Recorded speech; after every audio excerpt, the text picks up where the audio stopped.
आगे बढ़ रही है। कैबिनेट मंत्री जयवीर सिंह से अयोध्या सहित पिछड़ों की राजनीति पर हमारे सहयोगी निखिल शर्मा ने खास बातचीत की है। क्या कुछ उन्होंने कहा है, सुनाते हैं आपको।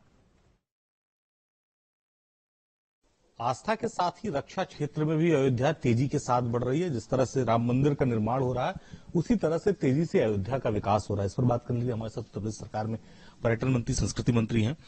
रक्षा क्षेत्र में भी अयोध्या आगे बढ़ रहा है। मंदिर के लेकर निर्माण तो आप इतना तेजी से कर ही रहे थे। देखिए, आस्था भी, विकास भी, रक्षा भी, रोजगार भी और चौमुखी विकास, इस तरह की मंशा को लेकर के भारतीय जनता पार्टी काम करती है। आज जिस तरीके से भगवान श्री राम के मंदिर का भव्यता दिव्यता का अभूतपूर्व रूप से लोकार्पण का कार्यक्रम 22 जनवरी को प्रस्तावित है, उसके साथ ही साथ आज खुशी है कि तमाम निवेशक भी आकर के कोई 5 स्टार होटल बनाने के लिए वहां इंटरेस्टेड है, कोई डिफेंस क्षेत्र की अपनी बड़ा कारखाना लगा करके निवेश करना चाहता है, अन्य क्षेत्रों के तमाम निवेशक अपने प्रस्ताव लेके आ रहे हैं।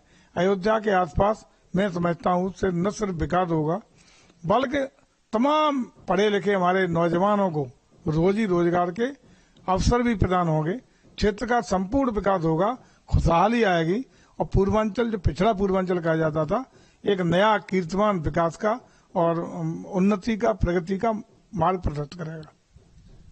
5 कंपनियां 75,000 करोड़ से ज्यादा का निवेश एमओयू साइन हो चुका है।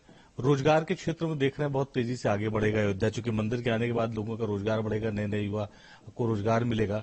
तो उसी तरह से रक्षा क्षेत्र में भी युवाओं को रोजगार मिलता हुआ दिखाई पड़ रहा है, कम से कम अयोध्या में। निश्चित रूप से, चाहे हमारे जो भी निवेश कहीं जब होता है तो रोजी रोजगार के अवसर जबरदस्त तरीके से आते हैं, खुशहाली के मार्ग प्रशस्त होता है। जहां जहां औद्योगिकरण होता है वहां अनेक रास्ते विकास के खुलते हैं। अयोध्या से न सिर्फ आस्था का सम्मान हुआ है, अयोध्या में भगवान श्री राम जी के मंदिर के निर्माण के बाद जिस तरीके से आकर्षण बढ़ा है निवेशकों का, तो न सिर्फ रक्षा क्षेत्र के बल्कि विभिन्न क्षेत्र के तमाम निवेशक वहां अपना निवेश करने के लिए आतुर हैं। और रक्षा क्षेत्र के लोग जो आए हैं, निवेशक रक्षा क्षेत्र में निवेश करेंगे, वो तो स्वागत योग्य है कि हमें आस्था भी मिलेगी और अच्छा भी मिलेगी। देश की रक्षा क्षेत्र की कंपनियां जब उत्पादन शुरू करेंगी तो स्थानीय तौर पर भी बढ़ावा मिलेगा और देश की इकोनॉमी को भी बढ़ावा मिलेगा, देश के डिफेंस सेक्टर को भी एक नया आयाम मिलेगा, ऐसा हमें भरोसा है। और हम समझते हैं कि आज अयोध्या से भारत की संस्कृति को, भारत की आस्था को, भारत की प्राचीन विरासत को जो सम्मान भारत को मिल रहा है, इसी के परिणाम स्वरूप निश्चित रूप से भारत आने वाले दिनों में विश्व गुरु का भी अपनी पुरानी खोई हुई प्रतिभा को पुनः प्राप्त करेगा। हम विश्व गुरु भी बनेंगे और दुनिया की सबसे बड़ी तीसरी अर्थव्यवस्था का सपना भी पूरा करेंगे। और मुझे पूरा भरोसा है कि हम विकासशील भारत से विकसित भारत का भी जो उद्देश्य लेके चल रहे हैं उसको भी पूरा करने का काम करेंगे।